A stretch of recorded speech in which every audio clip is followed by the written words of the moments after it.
اعوذ باللہ من الشیطان الرجیم، بسم اللہ الرحمن الرحیم۔ یہ سورہ حدید کی چند آیات ہیں اور جو کہ بندے کو اللہ کی راہ میں خرچ کرنے کا موٹیویشن دیتی ہیں، اور یہ بہت ہی پیاری آیت ہے۔ یہ آیت نمبر 11 ہے سورہ حدید کی۔ بسم اللہ الرحمن الرحیم۔ من ذا الذی یقرض اللہ قرضا حسنا فیضاعفہ له وله اجر کریم۔ کون ہے جو اللہ کو قرض دے، اچھا قرض، تاکہ اللہ اسے کئی گنا بڑھا کر واپس دے اور اس کے لیے بہترین اجر ہے۔ یعنی یہ اللہ تعالیٰ کی آپ دیکھیں شان کریمی ہے کہ اگر آدمی اللہ ہی کے بخشے ہوئے مال کو اپنی مرضی سے اللہ کی راہ میں خرچ کرتا ہے تو اللہ تعالیٰ اس کو اپنے ذمے قرض قرار دیتا ہے، اور ساتھ ہی یہ بھی کہتا ہے کہ تمہیں میں اس کے بدلے میں کئی گنا بڑھا چڑھا کر دوں گا۔ اور ایک حدیث میں آتا ہے کہ جب یہ حضرت عبداللہ بن مسعود بتاتے ہیں کہ جب یہ آیت نازل ہوئی تو ایک صحابی تھے حضرت ابودہ، تو انہوں نے رسول اللہ سے کہا کیا اللہ تعالیٰ ہم سے قرض چاہتا ہے؟ تو رسول اللہ نے جواب دیا کہ ہاں۔ تو انہوں نے کہا کہ اچھا ذرا اپنا ہاتھ دکھائیے گا۔ رسول صلی اللہ علیہ وسلم نے اپنا ہاتھ ان کی طرف بڑھا دیا تو انہوں نے آپ کا ہاتھ اپنے ہاتھ میں لے کر کہا کہ میں نے اپنے رب کو اپنا باغ قرض میں دے دیا۔ باغ کے اندر تقریباً 600 کے قریب کھجور کے درخت تھے۔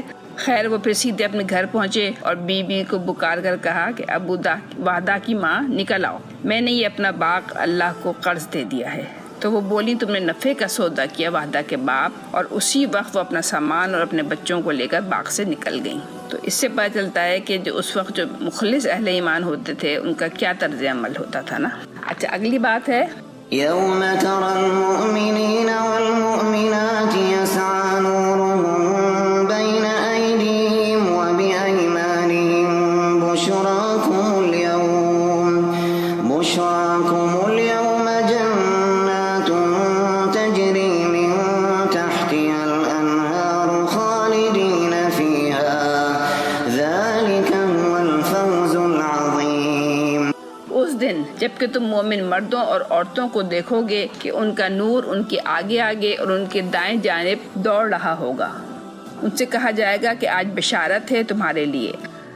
یہ نور جو ہوگا انسان کے ساتھ دوڑ رہا ہوگا، مومنین کے ساتھ، وہ ان کے دراصل اعمال کا نور ہوگا نا۔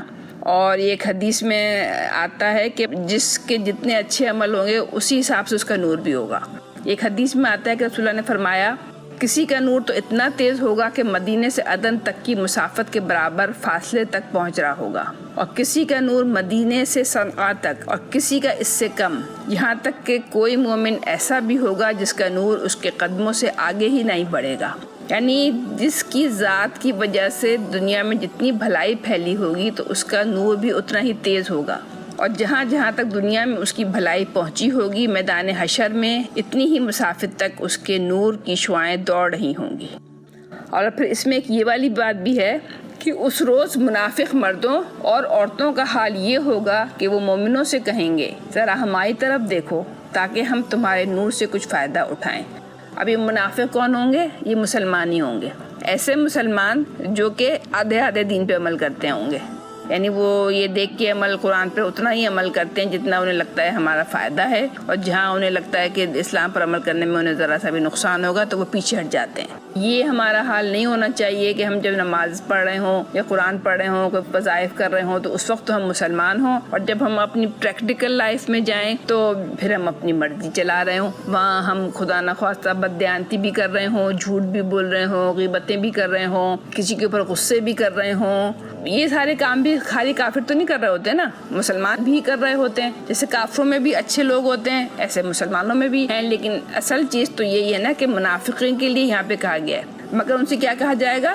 یوم یقول المنافقون والمنافقات للذین آمنوا انظرونا نقتبس من نورکم قیل ارجعوا وراءکم فالتمسوا نورا فضرب بینہم بسور له باب باطنه فیہ الرحمة وظاہره من قبله العذاب۔ ان سے کہا جائے گا پیچھے ہٹ جاؤ، اپنا نور کہیں اور تلاش کرو، پھر ان کے درمیان ایک دیوار حائل کر دی جائے گی، جس میں ایک دروازہ ہوگا، اس دروازے کے اندر رحمت ہوگی اور باہر عذاب ہوگا.